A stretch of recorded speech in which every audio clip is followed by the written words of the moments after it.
much for joining the Falling for Learning podcast. Today in our episode, we're going to have Chantell. She is the founder of the None Will Fail nonprofit. And so she's going to tell us about herself and how she could support parents and the kids that they serve. Yes. So first off, thank you for having me. I think this is like a great thing that's going on here. Like you said, my name is Chantell. I'm the founder of the nonprofit None Will Fail. And our mission through None Will Fail is to help youth create their own narrative through identity development. Something that we say is just that when you think about youth, or TD, you can even hop in and tell me what's the first thing that comes to mind when you think about youth for urban communities or inner cities. Oh, well, I just think about that they're underserved and that they need support. A lot of them are behind in grade level. Right. So this is the things that we hear most of the time when we speak about our youth in urban communities or inner cities. And our mission is to begin to help youth change that narrative. A lot of the time, the narrative is given to them, and we just want to help them see that they don't have to fall into those stereotypes that's given to them, and that they can create their own narrative. So that's what we're working to do through our program. Great. So if you can tell us, like, what for yourself as a kid, what really hooked you into learning, and that will help us figure out partly about why you started this and how you support kids. Yeah. So I think something that was big for me in learning was having teachers in the classroom that cared about my education. If I'm just being honest, school was hard for me. I was one of those kids that was like not too interested in school, but I did notice that when I did have teachers that actually cared about who I was as a person and not just the grades that I got in the classroom, that I typically did better in the classes, which is also something that big on when it comes to my organization, is just making kids feel safe in spaces and like they're allowed to be themselves, and working to put things in front of them that interest them. Whether you're teaching math, language, history, all kids have different learning styles. And if you could learn how to tweak what you're teaching to best fit a child in the classroom, you'll see a huge difference in the information that they're actually like picking up on, and not just so let me stop you for 1 second. So you're saying some teachers really cared about you. So what are some things that they maybe have said or did that really helped hook you in or to show that they cared? Regular like check-ins, just like something as simple as like, how are you doing today? Okay. And not just like first thing jump into, did you do your homework? Like I've had teachers where I walk in the classroom, where's your homework at? Why didn't you do your homework? You don't know what happened. You don't know like what I got going on at home. So yeah. I think the teachers that actually cared about, how I was doing as a person in those ways, as simple as, how was your night? Did you eat dinner last night? Like, how are you feeling today? Those were some of the things that really stood out to me, and the teachers of the classrooms that I actually enjoyed being in. Okay. All right. And so how does that link into what you do now, or what your plans are with your nonprofit? Yeah. I think it shows me a lot about just being able to cater to different students and actually what they need. I believe like strongly that our kids need us, and it may be like a little bit on the fence, but I think that emotional support goes a long way. Again, like the academics are huge and it's important and they matter, but I think that when you can really tap into a child's emotions and their actual like needs in life, you get a lot more out of children, and just being able to find those things that are important to them will help them. And even if you can find like, all right, you see a kid who likes art, and if you may sit with them for 5 minutes and draw a picture and then let them get to their work, you'll see that little like giving them a chance to express themselves in a way that they want to, they'll be more inclined or want to actually do the math more than they would have, as opposed to just handing them a worksheet and making them do something that you want them to do. Okay, So that's so what I try to incorporate in my programming. okay, so in your program, you will make sure you do some social emotional kind of check-ins with the students. Do you also plan to do academic, or do you want to focus in on social emotional support for the kids? So our main thing is social emotional learning, but in the future, I do see myself leaning into reading as well. Not everything academics, but I have been in a reading class and I really enjoyed that as well. I think reading is a great way to open minds and to provide new perspective for our kids. So yeah, in the future, but right now we're really focused on just tapping into emotions and being able to express yourself and handle yourself in different situations. So that's kind of Okay. where we're at right now. And so, what area do you serve kids? Philly. Right now we're working in Philly. I've done some work in Jersey area as well, but mainly our focus right now is in the Philly area. So, Philadelphia, Pennsylvania. We have listeners from all over the world. So, I just want to Okay. make sure we're clear on where we are. So, that's good. So, Philadelphia, Pennsylvania. And you did tell us social emotional activities. You were referring to art earlier. Is that an activity that you are doing, or what other type of activities are you focusing on? Yeah, so again, our main thing is social and emotional learning. So the things that we teach, they also incorporate like activities. So we're teaching building relationships, we're teaching things like self love, taking care of yourself, being able to effectively communicate with other people. And as we're teaching these, some of our programming is conversation based, but a lot of it is also through activity. So different games and exercises so that the things that we're teaching actually stick. I think we learn better as humans when we're actually able to experience things and engage in them. So a lot of the our programming is through like activities and things that they can hands on like learn, and then after just like discuss these things, okay, well, when this happened in the activity, what did that make you think? Or when this person showed you this in the activity, how did this make you feel in that situation? Or how would you have reacted differently once I teach you this thing? So more hands on is kind of what we're leaning into. Okay. And so, you said there are certain people in the class in your life hooked you into learning, and what other pursuits have you had? Like as you're a new nonprofit, when did it start going?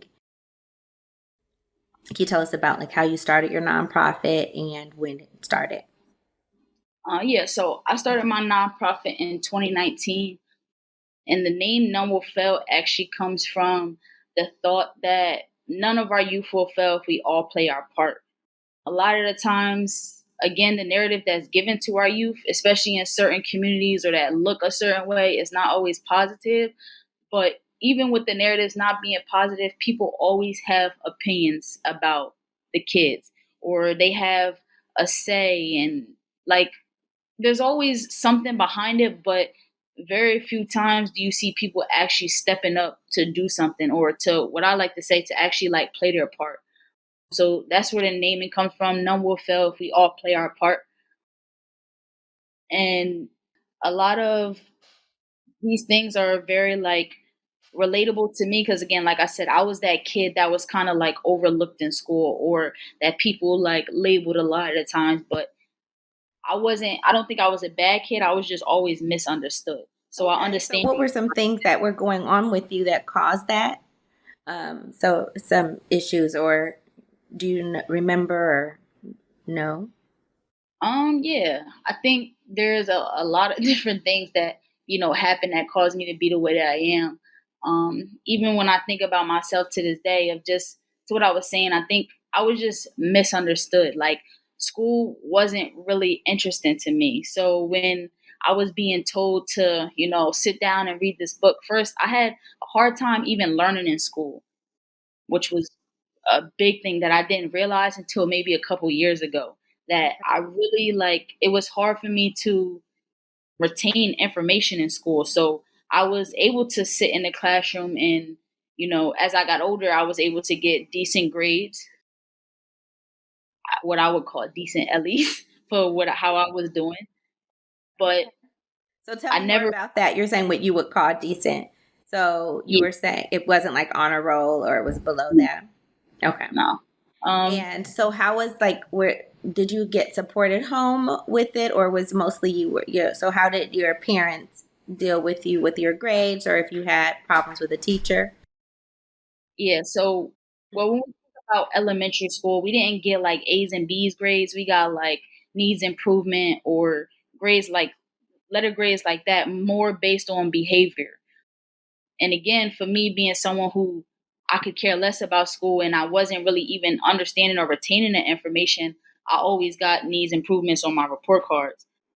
But something that I'm so like grateful for is I really think that my mom always like believed in me and she always was like supportive of everything that I did. And even, you know, not having the best grades, she would, sit and do homework with me or try to help me do different things when I needed it. And having trouble with like various teachers and things, again, she was always just supportive in the best way that, she knew how. She has a life herself also, and things got to get taken care of. But Mm-hmm. even to this day, I believe that she did what she was able to do. And that was a lot for me. So then as I got older, high school, middle school, I was like a C, like high C, low B grade average. And I did my best with what I had, but I still was just like, I knew that school was challenging for me, which made me kind of really like begin to lean away from it as I got older. But I did what I was able to do. Okay. And so what is your goal for the kids like as you're working with them? What is the ultimate goal for them? Like I always ask my guests like if you're in 5 years what do you plan to accomplish or what your goal is for your program? Yeah. My plan is to just help the youth and the kids that I serve see their own potential. Even for myself being that child that, everybody else was looking at me like, what do you have going on? Like, why are you not doing what we're asking you to do? And just being that misunderstood child, I knew for myself that even though I wasn't able to get straight A's in the things that people or my teachers were asking me to get straight A's in, there were other things that occupied my mind that I always knew that I was really good at.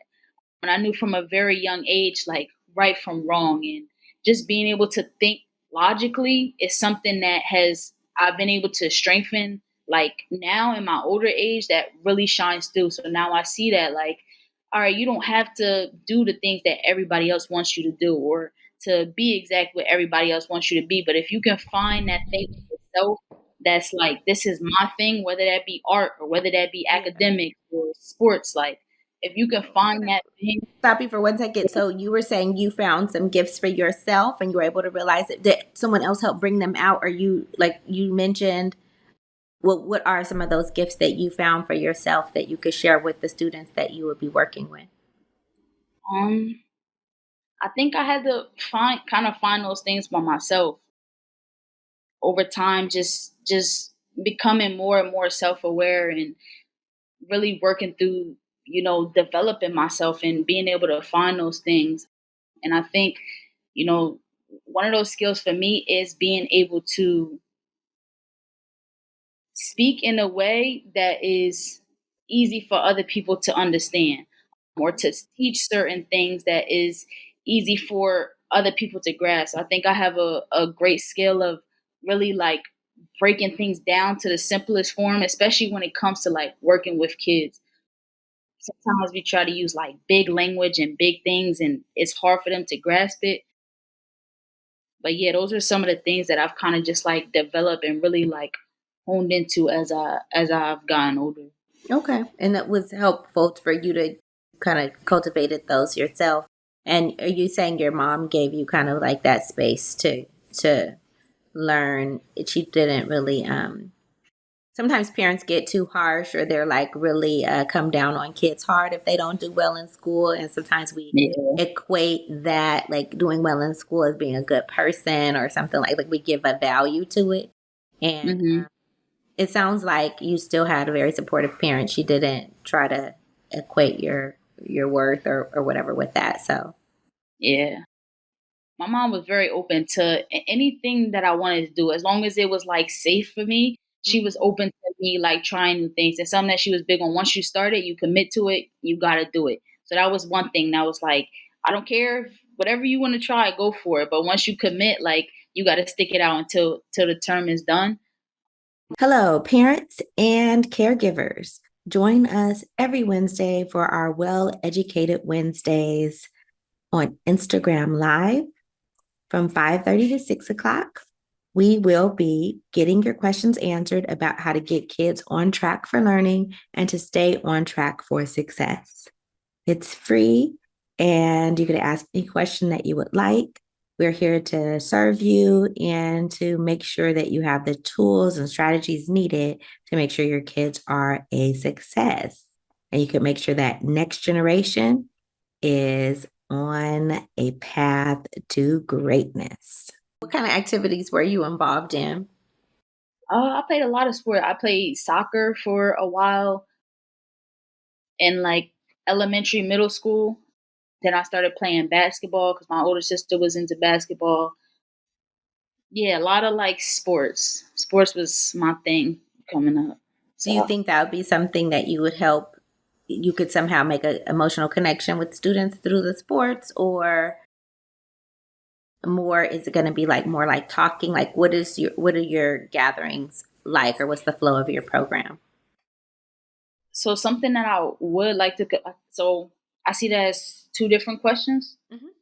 Okay. Okay, so first thing I'm thinking when you ask about just sports, is that something that I would be interested in incorporating with my program? Yes. I haven't done it yet, but boxing is something that's like on my radar. And I would definitely want to get into it myself first, just so that I know I have the skill myself before I just start teaching it to like kids, or even if I get somebody else to come in and teach it to So open that's that door. interesting. You brought up boxing, but that's not an activity that you've done before. So you're not leaning towards something that you've done before, but thinking about something that would be new for you and the kids. Yeah, right. So it's something that I have like on my radar. Like I was saying, I want to get into it myself before I do introduce it to other kids or have somebody else come in to teach it. But boxing is something that I know to be very like disciplining, and not just because the way I think of it, violence is something that is easy, it's quick, and that's something that we see on a regular when it comes to our kids. Mm-hmm. Yeah. So being able to manage yourself in situation, I think builds a lot of discipline, and that's something that's taught through boxing, which I would be interested in like bringing into my spaces. Okay. Some people would And say that boxing is violent. So, but you're saying in a way that the discipline of it rather than just going out and fighting. right, so boxing can be seen as a violent thing, but when it's taught, I've seen it taught where it's like not teaching fight just to fight, but teaching when to defend yourself. Mm-hmm. And when is the right time to do those things, or when it's like, okay, I need to take a step back from this thing, and this is not worth me, getting involved in at this time. And that's kind of my view on boxing. Again, it's something that I want to get into myself so that I can learn more about the sport and how the ins and outs of it. Mm-hmm. But that is something that's on my radar for the future. And then to the other question you asked about, how does my program run? So first half of my program is either journaling or mindfulness. So through journaling, I find that it's a great way to just like release different thoughts. And sometimes when you write things out, some things that don't come to your mind when you just, are sitting in your thoughts come to your mind when you're actually like writing them out. So that's my thing through journaling. And then various mindfulness activities, just working to help students be present in certain moments. Something that I do when I'm like starting my program is a breakdown exercise of the purpose of meditation. I believe that when you are quick, sometimes we could be, even just as humans, we can be quick to react to different things, but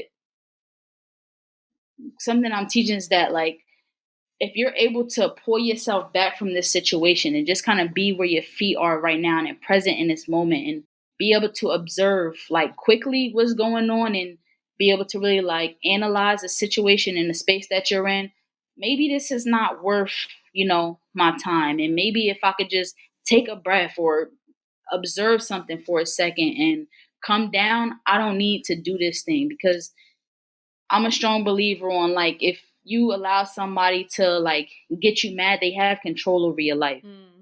So I think just through that, like, mindfulness is like really helpful to just self control and self management.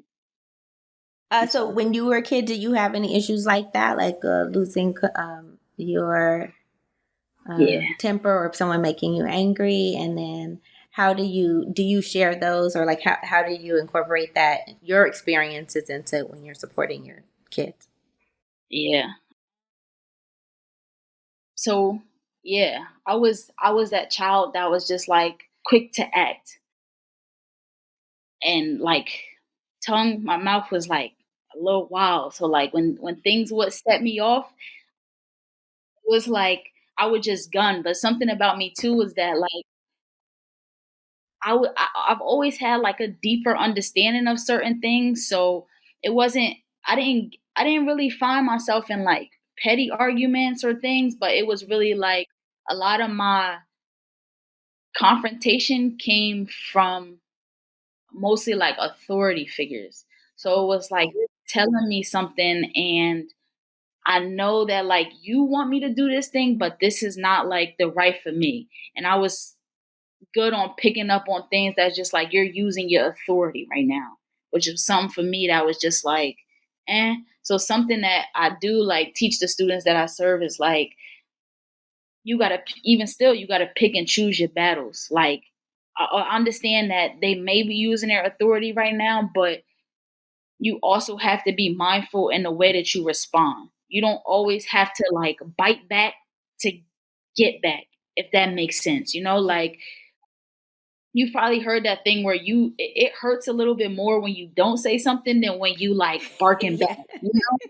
So that's something that I Yeah. try to like teach as So, well. so what if I'm hearing you correctly? You're saying that your confrontations were more with adults or authority figures rather than fellow students, fellow Yeah, kids your age. yeah. Okay. All right. It makes sense. Okay. I mean, I'm, a different age, but I had several fights myself. So, several fights myself. So, yeah. So I can't. It's like, especially being like in spaces where these things are not taught, like emotional intelligence and stuff wasn't Hmm. necessarily like taught to me when I was Right. like growing up. The thing was always just like, do this because I said so. And me being that child that's like, no, my mind works. It's like, help me understand why you want me to do this thing.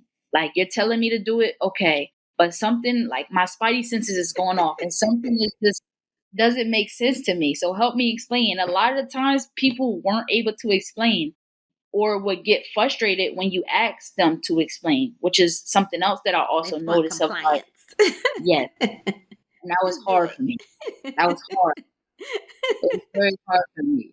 So Okay, yeah. so were you able to get an explanation at home, or were you asking the people at school to do something that you weren't able to get at home? No, even at home, like, I don't know. I think it may be just the generations, and I hear a lot that like our younger generations now, we want answers to everything, and for some of the older generations, it's annoying to them, and it's like, just do it. Like, what is wrong? What is going on with y'all? But No, but I think as I get older, it's in languaging. So being able to ask for answers in a way that's not offensive for the person that you're asking the Okay. answers from. So So you were yeah, saying just at home you were asking the questions. Would that get you in trouble, or was your mom more like, "Let me explain it to you," or she was like, "I don't want to. I'm not going to explain it," or what? it depends on what it was. There was certain situations where my mom was just like, "You don't like stop asking me questions. Like you asking for too much."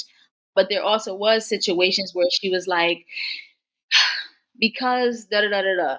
Right. Okay. So So it was sometimes, kind of yeah. there, yeah. Hmm. All right. And then at school, usually you got a lot of pushback when when you tried to ask, "What is this for? What's the reason? This doesn't make sense to you," kind of thing.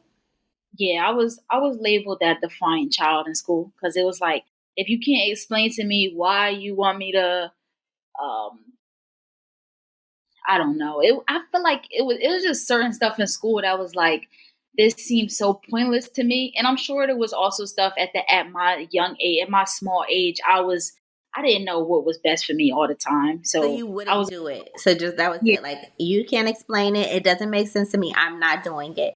And I yeah, know like that has been a controversial issue.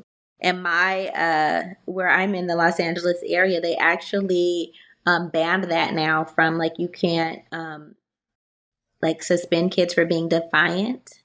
yeah, So it has is more you have to be more specific. It can't, because that can encompass all kinds of things, right?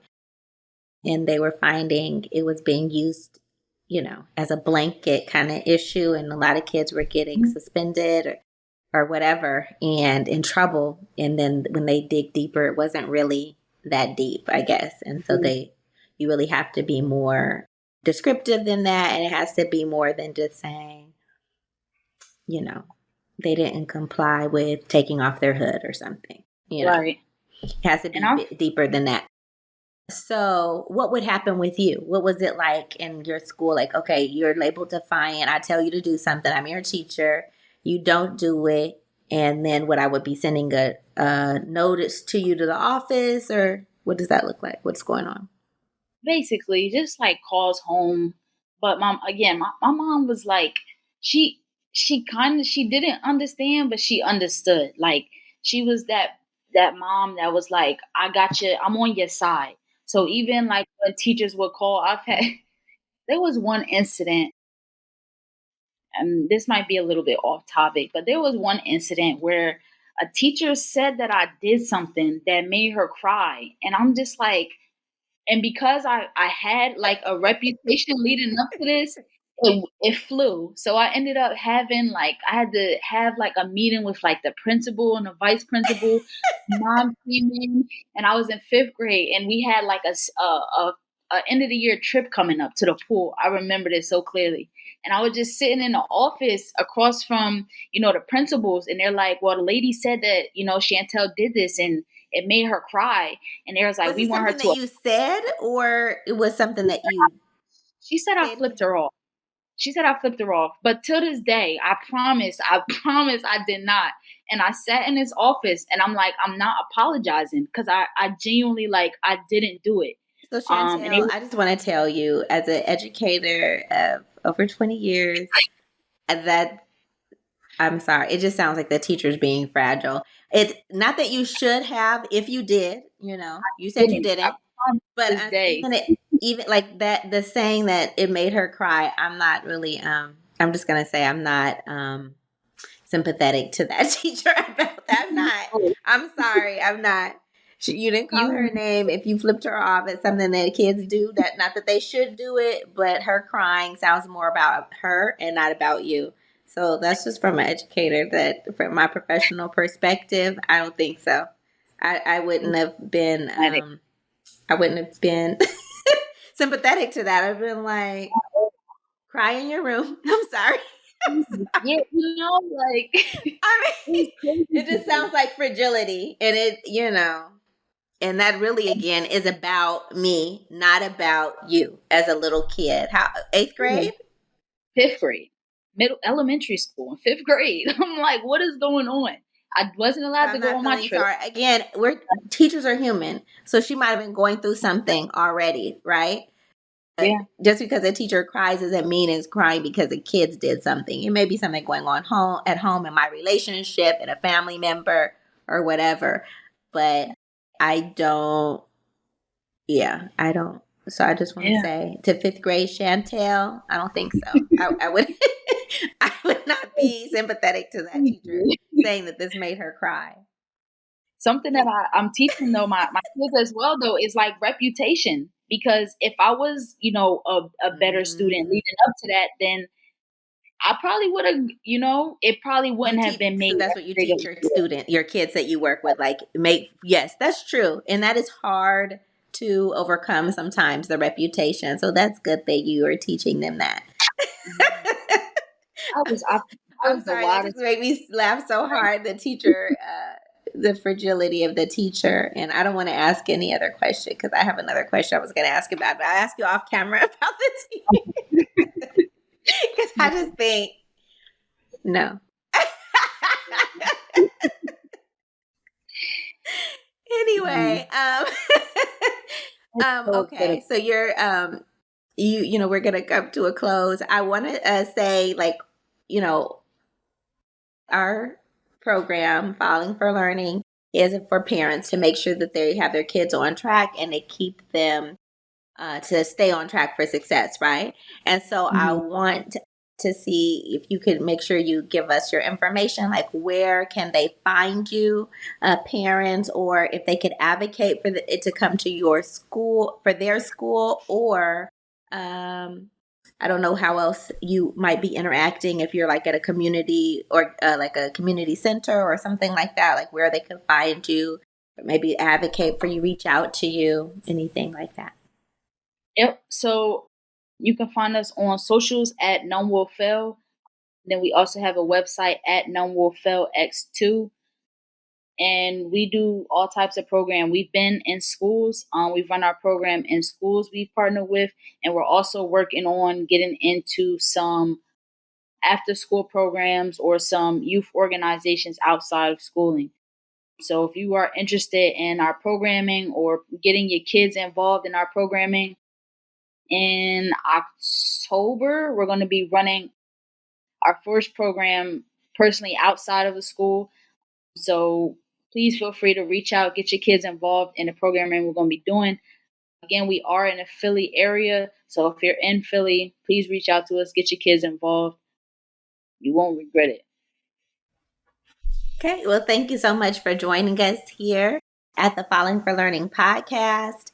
And parents, be on your kids' side, but also make sure you teach them that emotional intelligence, or have them in Chantell's program to help them work through those issues. Thanks again. Thank you. Thank you again for joining the Falling for Learning podcast. I am TD Flinaw. We appreciate you joining us. We drop new episodes every Saturday at 5 p.m. Like, join, and subscribe. We really appreciate you, and have a great week.